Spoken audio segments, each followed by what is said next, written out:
Olá, hoje eu vou conversar com vocês sobre Síndrome Ásia. Então, aqui para abrir a minha apresentação, tem uma foto do Hospital Albert Einstein, onde fica meu consultório. São 3 edifícios. Depois, agora já tem um edifício novo da Faculdade de Medicina e realmente é um hospital esteticamente muito bonito. E para começar, eu quero que vocês entendam o porquê que eu coloquei o síndrome aqui, no Síndrome Ásia, entre parênteses. Isso é uma coisa que eu já vou explicar aqui logo no começo. Então, eu vou abrir essa aula falando sobre a história da doença. Os sintomas da Síndrome Ásia, eles começaram a ser reconhecidos na década de 90. E ela foi descrita pela primeira vez em 2011 por um autor chamado Schoenfeld. E Ásia quer dizer autoimune ou autoimmune inflammatory syndrome induced by adjuvants. Então, é uma síndrome autoimune ou autoinflamatória induzida por adjuvantes. Então, quando a gente fala o Ásia, né, o S do Ásia já quer dizer síndrome. Então, não tem por que falar síndrome Ásia. O correto é a gente se referir apenas como Ásia. Lembrando que síndrome é um conjunto de sinais e sintomas que definem uma patologia. Então, neste caso, o síndrome acaba sendo algo falado a mais, porque a gente já tem síndrome na própria abreviação Ásia. Então, o reconhecimento de elementos clínicos comuns a certas doenças, o autor, né, o primeiro autor, o Schoenfeld, ele foi juntando alguns sintomas que eram comuns a várias patologias descritas para chegar na conclusão do que é essa síndrome autoimune ou autoinflamatória. Então, ele juntou algumas patologias que tinham quadros bem parecidos. A síndrome da miofasciite macrofágica, a síndrome da guerra do Golfo, a siliconose e o fenômeno pós-vacinação. Então, são 4 entidades diferentes que ele juntou tentando chegar no diagnóstico. Quando ele foi descrever a síndrome Ásia, ele verificou que essas entidades tinham sinais e sintomas muito parecidos. A síndrome da miofasciite macrofágica, ela foi a primeira vez descrita em 1998 e ela tem alterações histopatológicas bem determinadas, bem documentadas, e ela está ligada principalmente a depósitos de alumínio no organismo, e esses depósitos eles já foram detectados até 10 anos nos pacientes onde a patologia foi descrita. E os pacientes, eles também apresentavam altos índices de CPK, né, a creatinofosfoquinase, nos exames de sangue, e também das proteínas de fase aguda. Então, isso tinha em comum na síndrome da miofasciite macrofágica, que é uma das doenças que foram estudadas para compor a síndrome Ásia, né, para ter uma ideia do que estava acontecendo. A síndrome da guerra do Golfo, ela foi descrita pela primeira vez em 1998 nos veteranos que foram para a guerra do Golfo. E é ligada à presença de altos títulos de anticorpo antiesqualeno. Então, uma das hipóteses diagnósticas é que é um desequilíbrio imunológico causado pelo intenso regime de vacinação em que esses indivíduos, né, que tanto combatentes quanto não combatentes, foram submetidos durante a preparação para o conflito. Então, esses soldados, que iam lá para o Oriente Médio, eles foram submetidos a um regime muito grande de vacinas, e talvez todas essas vacinas tomadas de uma forma, já na idade adulta, e de uma forma seguida, acabe causando algum impacto imunológico. Então, não tinha ligação se o indivíduo tinha participado do combate ou não, mas tinha ligação com esse regime de vacinação intenso nas preparações para a Guerra do Golfo. E tem esse anticorpo antiesqualeno, que é um fator comum que foi encontrado nesses pacientes da síndrome da Guerra do Golfo. A outra patologia é a siliconose. Ela foi descrita pela primeira vez no início da década de 90. Ela está ligada a uma reação local fibrosante à presença do silicone. E até o início da década de 90, o silicone era considerado um material completamente inerte, incapaz de desencadear qualquer fenômeno imunológico. Então, todos esses implantes de silicone, até o início da década de 90, era considerado inerte, mas a partir daí começou a se ver que eles tinham chance de provocar, sim, reações imunológicas. Então, a outra patologia, né, a terceira patologia que compõe os sintomas que foram vistos também na síndrome de Ásia é a siliconose. A quarta patologia, que elas têm muito em comum, essas quatro doenças, é o fenômeno pós-vacinação. O que acontece, né? Ocasionalmente, a administração de vacinas levou à indução de fenômenos autoimunes, bem como a produção de autoanticorpos. E está ligado principalmente não ao imunizante em si, mas sim os adjuvantes que são inoculados juntos com esses imunizantes. Nós vamos ver um pouco mais para frente o que são esses adjuvantes. E as vacinas com adjuvante à base de alumínio foram associados a maior índice, né, de fenômenos pós-vacinação. E quando a gente tem autores que somam uma quinta patologia ligada a esses fenômenos autoimunológicos que podem compor a síndrome Ásia, que é a síndrome do edifício doente. Então a gente tem as quatro que eu já citei e alguns autores somam essa quinta patologia.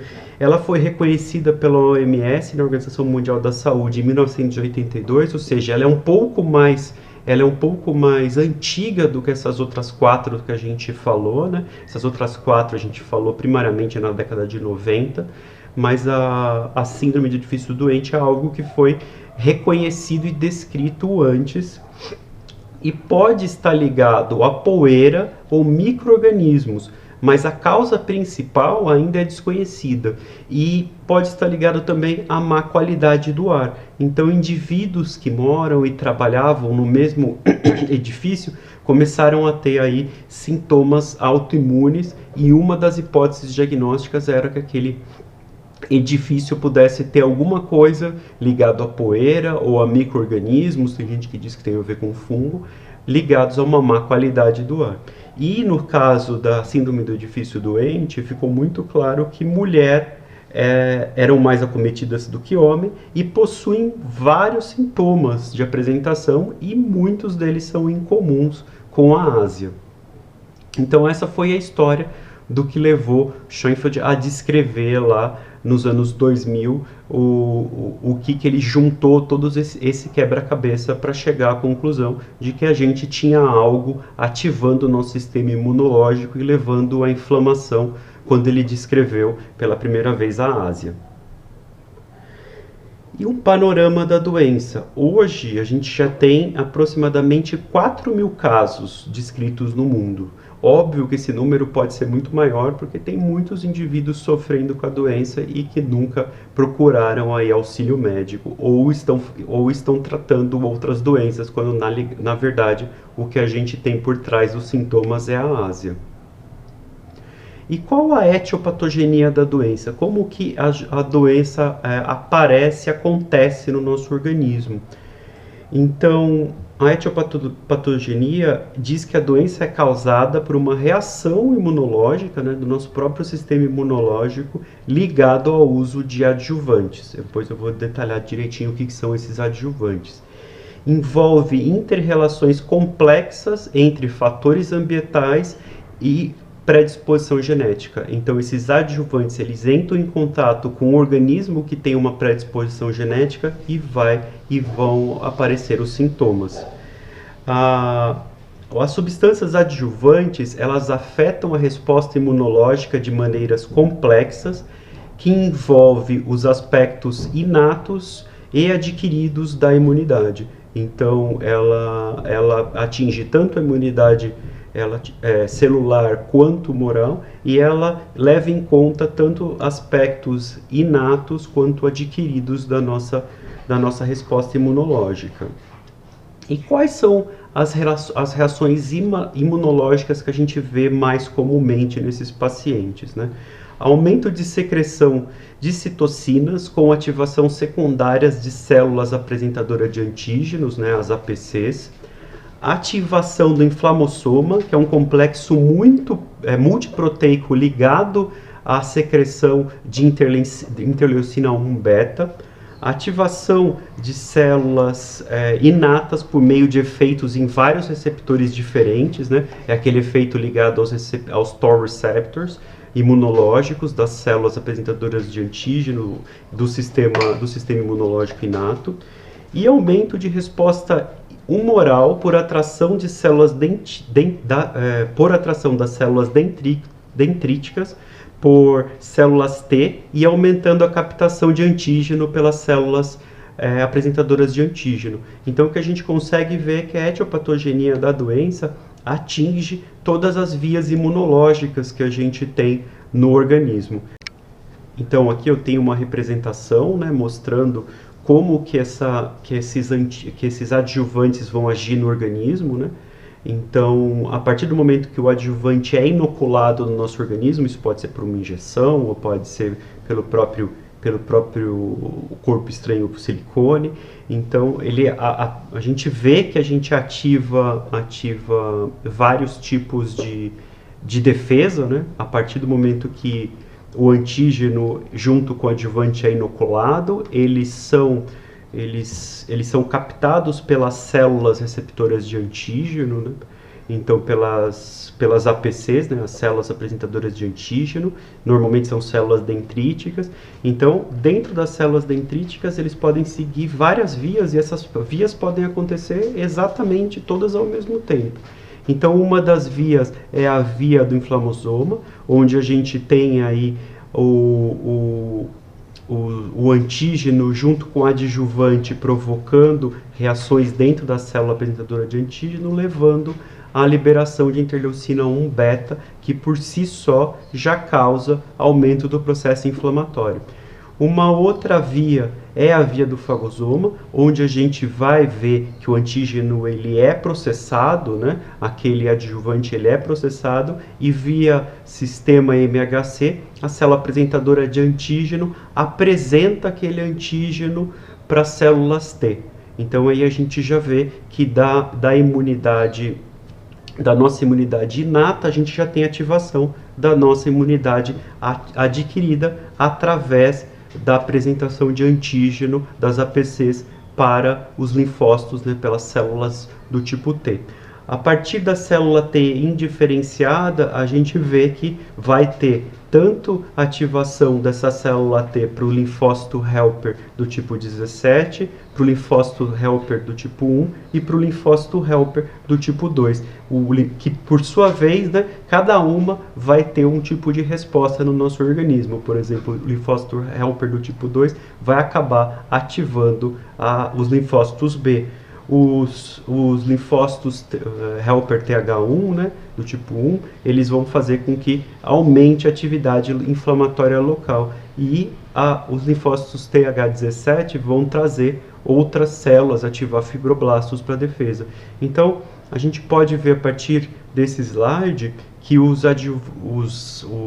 a resposta inflamatória, né, imunológica, ela vai acontecer tanto pela nossa imunidade inata quanto a nossa imunidade adquirida, e vai acontecer tanto com a nossa imunidade celular quanto a nossa resposta humoral, mostrando para a gente que o tipo de resposta aos adjuvantes é uma resposta imunológica complexa. Ela não é uma resposta imunológica simples.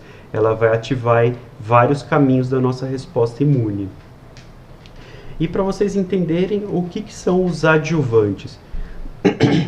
Os adjuvantes são substâncias que aumentam uma resposta imunológica. Então, tem uma gama de substâncias que elas são usadas com o objetivo, ou às vezes não com esse objetivo, mas que acabam causando um aumento da resposta imunológica. Então, existe uma enorme gama de substâncias exógenas que podem ser concebidas como adjuvantes, como por exemplo o hidróxido de alumínio nas vacinas. Ele serve para aumentar o desempenho do antígeno, quer dizer, a vacina inocula o antígeno que a gente quer a resposta imunológica e junto a gente usa um adjuvante para a gente aumentar aquela resposta, para a gente aumentar o recrutamento de célula para aquela região, fazendo com que a resposta imunológica seja maior. Então a ideia da gente usar é causar uma resposta imunológica mais duradoura e mais eficiente. Ou adjuvantes podem ser substâncias não pretendidas ou mesmo não propositais, como por exemplo o adjuvante nos implantes mamários ou alguns agentes infecciosos que podem pedaços de agentes infecciosos, pedaços de bactérias, pedaços de vírus, eles podem se comportar no nosso organismo como adjuvantes, aumentando a resposta imunológica que além do normal para aquele micro-organismo. Então, como existem 3 categorias que a gente considera de adjuvantes. Os estimulantes do sistema imunológico para potencializar a resposta ao antígeno, como nas vacinas. Os carreadores que ativam os linfócitos do tipo T-helper, né, os linfócitos TH.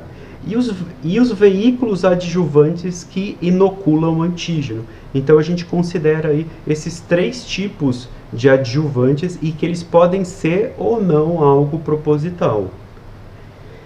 E entre os adjuvantes mais comuns nós temos alguns, né? O silicone é um deles, o ácido hialurônico, o metacrilato, o hidróxido de alumínio que é adicionado a vacinas, a neomicina e a polimixina, que são antibióticos e também podem ser usados em alguns tipos de vacinas, e o polipropileno, que é o material usado em algumas telas cirúrgicas que não são absorvidos pelo organismo.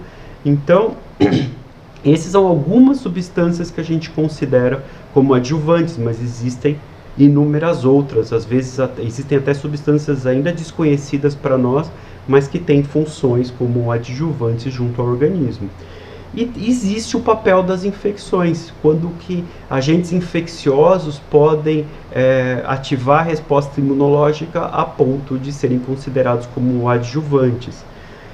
Então, a associação entre infecções e o aparecimento de doenças autoimunes é algo bem conhecido e algo bem estabelecido.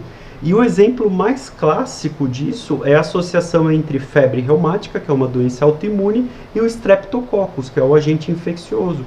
Então, aquelas crianças que tinham aí febre reumática, que tem ainda, por uma infecção de garganta, na maioria das vezes por Streptococcus, causando aí uma resposta imunológica duradoura para o resto da vida, que é a febre reumática. Outra doença também que é conhecida por causar um efeito de adjuvante e causar respostas autoimunes são os lipossacarídeos do vírus Coxsackie e miocardite autoimune. Então isso é uma coisa que a gente vê, isso é uma coisa que a gente também vê e é muito bem descrita. Outros micro-organismos que a gente sabe que provocam reações autoimunológicas, a gente tem o chikungunya, que é um vírus que a gente sabe que está ligado a manifestações articulares a médio e longo prazo pós-infecção. Hoje, a gente vê a Covid longa funcionando como uma doença de hiperativação imunológica em alguns pacientes, levando à hiperinflamação. Então, o Covid em si causando uma infecção, mas algum componente do Covid levando a um quadro de ativação imunológica e funcionando como um adjuvante. A doença de Lyme crônica levando a ativação imunológica e a sintomas aí que o paciente às vezes carrega pelo resto da vida, né? A presença da bactéria acaba ativando o sistema imunológico de tal forma que causa aí múltiplos sintomas que às vezes confundem com doenças autoimunes. A micobactéria, né, levando a reações granulomatosas, como uma infecção prévia de tuberculose ou de qualquer outra micobactéria, levando a longo prazo o paciente a apresentar uma granulomatose de Wegener, por exemplo. E as vacinas, né? As vacinas a gente vê aí que tem diversos é, adjuvantes levando a quadro autoimunológicos, né? E a gente tem que levar em conta que as vacinas compostas por micro-organismos atenuados e não mortos ou fragmentos possuem maiores chances de desencadear respostas autoimunes, né? Então, as duas vacinas que a gente vê que estão mais ligadas a queixas de reações autoimunes uma delas é a de hepatite B, a outra é a de febre amarela, são as que a gente vê maiores queixas de reações autoimunes. Então, a hepatite B pode levar aí a algumas alterações autoimunes já comprovadas, como, por exemplo, polineuropatia, síndrome de Guillain-Barré, encefalomielite, uveíte, miastenia graves, próprio lúpus. Aqui a gente tem uma lista grande dessas patologias. A vacina de hepatite A pode levar a púrpura de Renox-Schönlein, outras alterações plaquetárias idiopáticas. A vacina do anthrax pode levar aí ao lúpus. A vacina de tétano, difteria e coqueluche pode causar em alguns pacientes síndrome de Guillain-Barré, neurite óptica. A vacina do influenza também já foi ligado à síndrome de Guillain-Barré. A vacina do sarampo, rubéola e cachumba também já foi ligado à encefalomielite, a alterações de plaquetas, a própria púrpura de Renox-Schönlein. A vacina da raiva já foi também levada, já foi causa de polineurite, a síndrome de Guillain-Barré. Da cachumba já foi ligada ao aparecimento de diabetes do tipo 1. A vacina da poliomielite, principalmente, na verdade, principalmente não, né? A vacina por via oral, né? A Sabin, já foi ligada à síndrome de Guillain-Barré.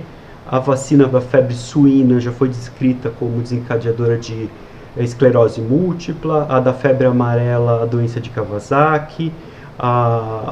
O bacilo de Calmette-Guerin na imunoterapia, né? Principalmente nos tumores de bexiga, a artrite a artrite reativa. A vacina do hemófilos já foi também ligada a diabetes do tipo 1, e a gente vê aqui as descrições de outras vacinas também levando a reações, a fenômenos imunológicos já descritos em literatura médica. Lembrando que essa aula estou falando sobre Ásia, né, mas que algo como saúde populacional é muito importante se vacinar, mas a gente sabe que alguns indivíduos onde existe um substrato imunológico genético prévio, a gente pode ter aí uma reação do tipo de imunológica, de hiperativação imunológica. Mas quando a gente coloca a vacinação na balança, é muito importante a vacinação como algo coletivo, né, como um pacto coletivo. Da mesma forma que outras substâncias também podem levar à ativação imunológica, não só as vacinas, né? E quais são os sintomas que esses pacientes podem apresentar?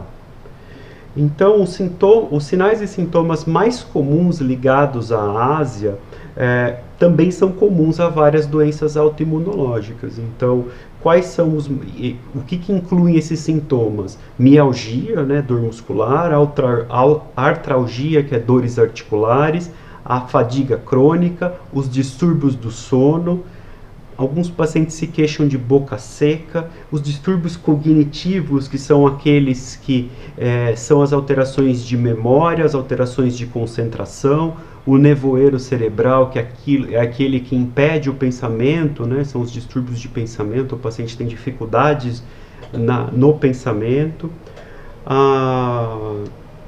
E alguns distúrbios neurológicos, especialmente ligados à desmelinização. Então, são algumas das alterações, alguns dos sinais e sintomas que foram descritos na Ásia. Um dos sintomas também que pode acontecer é o fenômeno de Raynaud, ligados aí a uma alteração de chegada de sangue nas extremidades, né? Então pode atingir tanto os dedos da mão quanto os dedos do pé. A gente vê aí num primeiro momento a contração das artérias, deixando tudo branco, e um relaxamento venoso, depois deixando tudo meio azulado, né? Então esse é chamado de fenômeno de Raynaud. As extremidades ficam primeiro de tudo brancas pela vasoconstrição, o sangue não chega, e depois pelo relaxamento das veias inunda com sangue venoso, deixando tudo meio azulado. E além das manifestações sistêmicas, existem também manifestações locais, aonde houve a inoculação, aonde está aquele adjuvante no organismo. Então, em alguns pacientes pode haver dor local, hiperemia, né, que é vermelhidão, hiperpigmentação da pele, uma rede venosa, né, uma rede colateral vascular visível, atrofia da pele, a pele pode começar a afinar, pode levar ao aparecimento de úlceras locais, alivedo reticular e alguns sinais de inflamação ou mesmo ruptura nos exames de imagem. Então, quando a gente faz um exame de imagem, a gente pode ser tanto ultrassom, tomografia, ressonância, a gente pode ver algum sinal de ruptura naquele lugar onde o adjuvante estava localizado. Então, a gente vê aqui uma reação local à presença da prótese de silicone nessa paciente, né? A gente vê sinais inflamatórios locais aí nas mamas, aonde as próteses estão colocadas. Neste caso, uma paciente com implante nos glúteos, né? A gente vê aí reações locais com mudança de cor da pele, o paciente tem queixa de dor local. Então, os sintomas, às vezes, eles não são apenas sistêmicos, eles podem ser localizados, os sintomas da hiperativação imunológica e hiperinflamação. Então, tem pacientes que têm os dois e tem pacientes que apresentam apenas um deles. O paciente tem apenas os sintomas sistêmicos, mas não tem nenhuma manifestação local, onde está a prótese, por exemplo. Mas tem pacientes que só têm os sintomas mais localizados e menos sintomas sistêmicos. É importante que um médico que tenha conhecimento sobre o assunto consiga avaliar. Então, tem um levantamento que foi publicado há pouco tempo, que levantou 500 pacientes com síndrome, com Ásia, né? Então, 500 pacientes foi um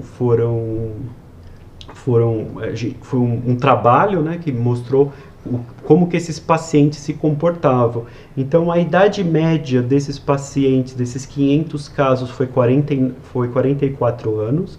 A predominância foi no gênero feminino, 89% dos pacientes acometidos foram do gênero feminino, 46,6% desses pacientes eram fumantes, 25,8% possuíam familiares com doenças autoimunes e 23,8% tinham histórias de alergia ou atopia, né? Pacientes que tinham reações alérgicas. Um quarto desses pacientes aí tinham histórias de alguma reação alérgica. E sobre o aparecimento dos sintomas, o tempo médio de aparecimento dos sintomas após uma exposição. Então, a materiais, o tempo médio de aparecimento dos sintomas foi 30 dias depois da colocação daquele material, né? Depois que foi colocado a tela de polipropileno, ou implante de silicone, ou algum implante de metacrilato. Então, em média, os primeiros sintomas eles apareceram 30 dias depois da implantação do material. Então, mas variou de 2 semanas até 5 anos. Então, nesse grupo de 500 pacientes, variou de 2 semanas, já começaram os sintomas, ou apareceu depois de 5 anos, mas a média foi de 30 dias. E em vacinas, o fenômeno imunológico ele pode aparecer de 2 dias até 5 anos depois da inoculação daquela vacina. Mas a média foi de 7 dias. Então, 7 dias depois do uso da vacina, a gente viu o aparecimento na média dos sintomas hiperimunológicos. E quais são esses sintomas quando a gente leva em conta esses 500 pacientes, né? É muito interessante a gente tentar ver esses sintomas um a um. Então, a grande maioria dos pacientes tiveram dores articulares, então uma prevalência aí de 73,8% dos pacientes, a queixa era de dores articulares. 65,6% se queixaram de fadiga crônica, 50,8% tinham dores musculares, 43,8% tinham distúrbios de sono, 38,8% apresentavam febre, uma fraqueza geral em 49,4%, artrite, né, inflamação articular propriamente dita, em quase um terço dos pacientes. 35% dos pacientes tinham manifestações neurológicas, né, principalmente aquelas que eu falei sintomas de acometimento cognitivo, né, levando em conta memória, pensamento e concentração. O próprio, aqui mostrando, né, o cognitivo como sendo mais atingido. Alguns pacientes com síndrome de Raynaud, alguns pacientes com rash, né, lesões de peles crônicas. Quase um terço dos pacientes possuem um aumento de gânglios, né? Então, às vezes a paciente tem o silicone na mama e faz uma tomografia e mostra aí aumentos de gânglios axilares, ou mesmo no mediastino é algo comum, que a gente vê também na síndrome na Ásia, né? Então, POTS, né, que é taquicardia postural ortostática, a gente também está descrito nesses 500 casos. E como que a gente faz o diagnóstico de Ásia? A gente vai ver que o diagnóstico de Ásia não é algo tão simples. É uma doença nova, muitos médicos ainda não a conhecem, e o diagnóstico pode ser complicado às vezes. Então, é muito importante que o diagnóstico de Ásia seja um diagnóstico de exceção. O que isso quer dizer? Que outras doenças sejam reconhecidas nesse paciente antes da gente chegar no diagnóstico de Ásia. E quando a gente exclui outras patologias, aí sim a gente pode dizer que aquele paciente tem Ásia, né? Outras patologias autoimunes, outras patologias infecciosas que possam estar desencadeando aqueles sintomas. Então é muito importante ter isso em mente. O diagnóstico de Ásia é um diagnóstico de exceção. E quando o Schoenfeld fez a primeira descrição, ele levou em consideração os sintomas dos pacientes, né? Então ele fez os critérios, né? Então um dos critérios, ele divide em critérios maiores e critérios menores, né? Então, entre os critérios maiores, a gente tem exposição ao estímulo externo, né, os adjuvantes, ou infecção, vacina, presença de silicone, anterior ao aparecimento dos sintomas, né, então aquele estímulo externo anterior ao aparecimento dos sintomas, o aparecimento de manifestações clínicas típicas, né, que ele coloca como mialgia, miosite, fraqueza muscular, artralgia ou artrite, a síndrome da fadiga crônica, né, fadiga crônica e distúrbios de sono, as manifestações neurológicas, principalmente aquelas que estão ligadas à desmelinização, piora cognitiva, perda de memória, às vezes queimação no estômago, boca seca. Outro critério maior é que quando a gente remove aquele agente externo, apresenta melhora do quadro. E um outro critério maior é a biópsia, quando a gente tem algum órgão envolvido, demonstrando alterações que consideram alterações típicas. Então, quando a gente consegue detectar algum órgão envolvido, a gente faz a biópsia, apresenta alterações típicas. E ele tem aí os critérios menores, né?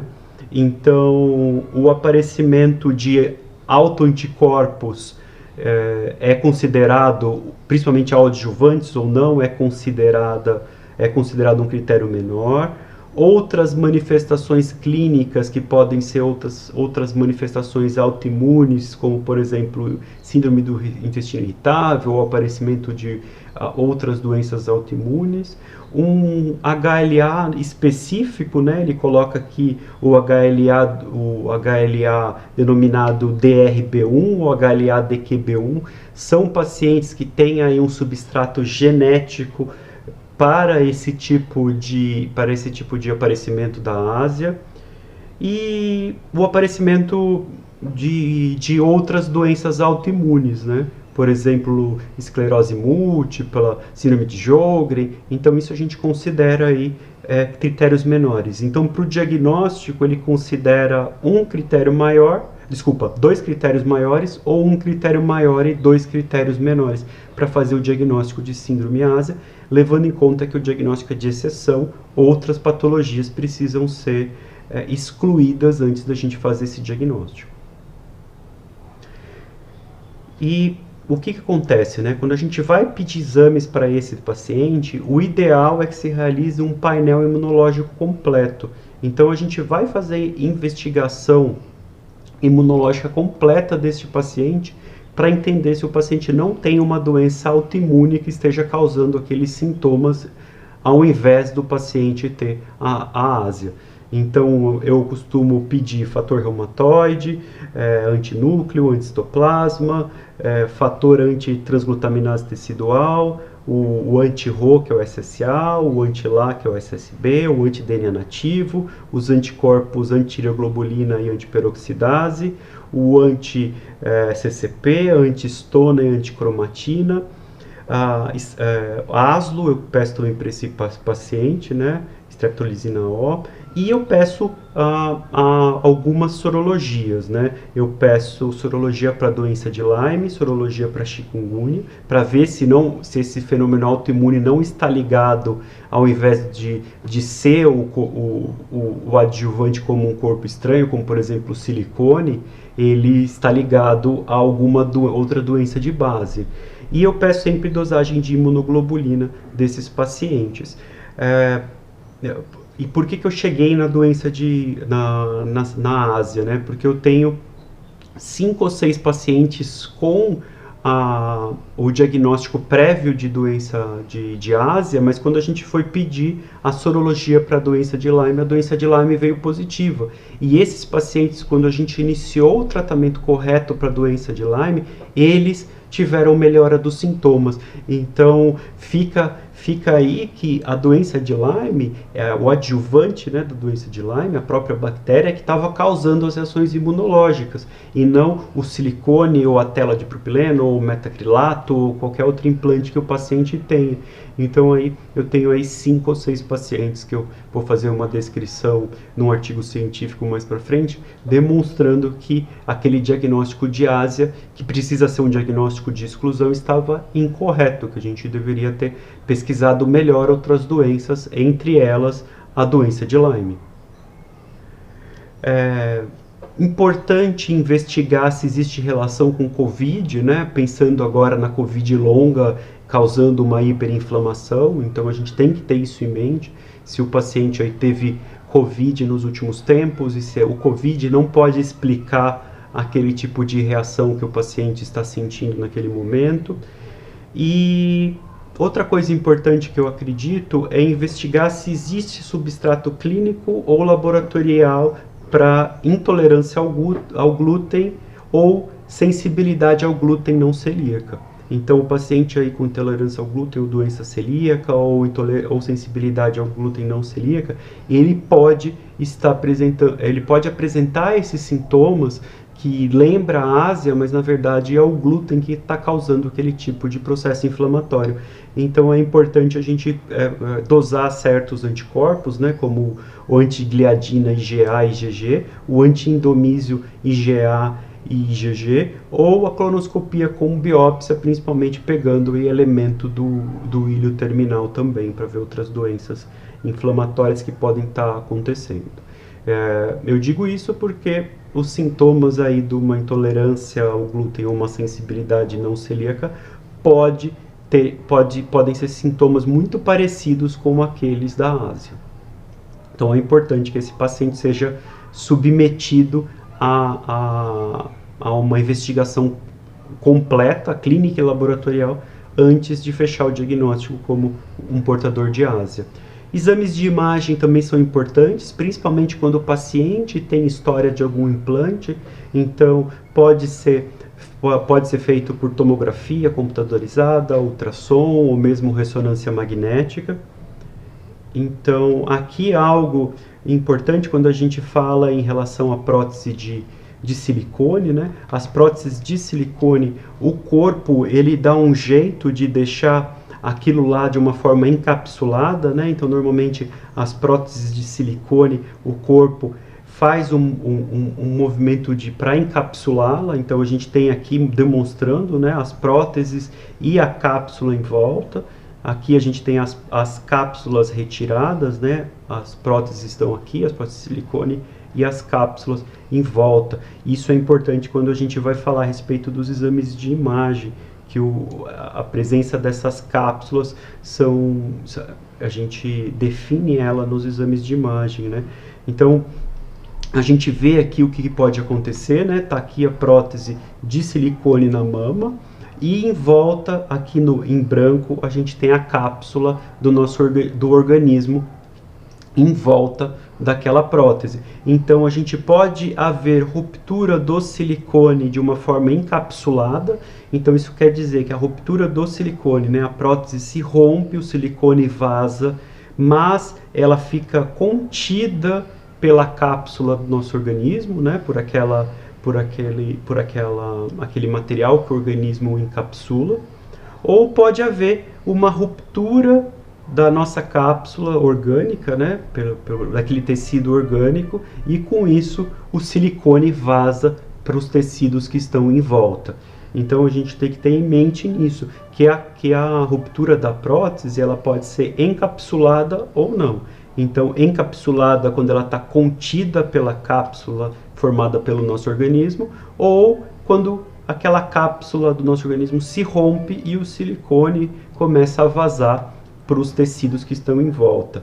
Então, aqui a gente tem aqui dois exames demonstrando isso, né? Um exame, uma tomografia demonstrando aqui que existe um vazamento de silicone, né? Esse é um sinal de que a prótese pode estar rompida, e só que o vazamento de silicone ele está contido pela cápsula do nosso organismo. Então ele está aqui encapsulado, a prótese está rompida, mas o silicone ainda está encapsulado. E neste caso a gente tem aqui uma ressonância magnética, né? O que a gente vê aqui em branco é a prótese de silicone, aqui o que a gente vê é a cápsula do nosso organismo, só que aqui a cápsula já se rompeu e a gente vê que o silicone iniciou aí um vazamento orgânico, ele começou a vazar em volta, ele não está mais contido pela cápsula que o organismo formou. Uma outra coisa, que se existir lesões na pele aparentes, né, o paciente tiver muita queixa de dor ou ter lesões aparentes, a gente pode fazer uso de uma biópsia de pele, e é importante fazer o estudo por imunofluorescência. Então, pode haver nessa biópsia de pele depósitos granulares de IgG na junção dermoepidérmica, que a gente vê pela imunofluorescência, ou pode haver granulomas demonstrando a presença do corpo estranho. Então a gente vê isso daqui mais para frente, né? Aqui uma biópsia de pele demonstrando aqui os depósitos IgG, a gente vê brilhando aqui na junção entre a derme e epiderme, mostrando que a gente tem aí acometimento imunológico aqui nesse caso, né? A gente tem aqui a deposição de IgG. Aqui uma outra foto demonstrando os granulomas com a presença de silicone. Então o silicone ele está aqui presente nos granulomas, né? Os silicones a gente vê aqui são esses vacúolos grandes aqui no meio do granuloma, mostrando que o corpo estranho está causando algum tipo de reação orgânica. E é uma coisa interessante é que muitos pacientes com ásia, eles apresentam alterações laboratoriais mostrando presença de autoanticorpos. Então, o aparecimento desses autoanticorpos pode ser uma coisa relativamente comum em pacientes com ásia. Então, dos pacientes estudados, 54,4% desses 500 casos daquele mesmo trabalho que eu citei anteriormente, eles possuem a presença de autoanticorpos. A grande maioria deles, 48,2%, está ligado à presença de fator antinúcleo. Então, uma grande parte dos pacientes possuem autoanticorpos e a grande maioria desses autoanticorpos é a presença de fator antinúcleo.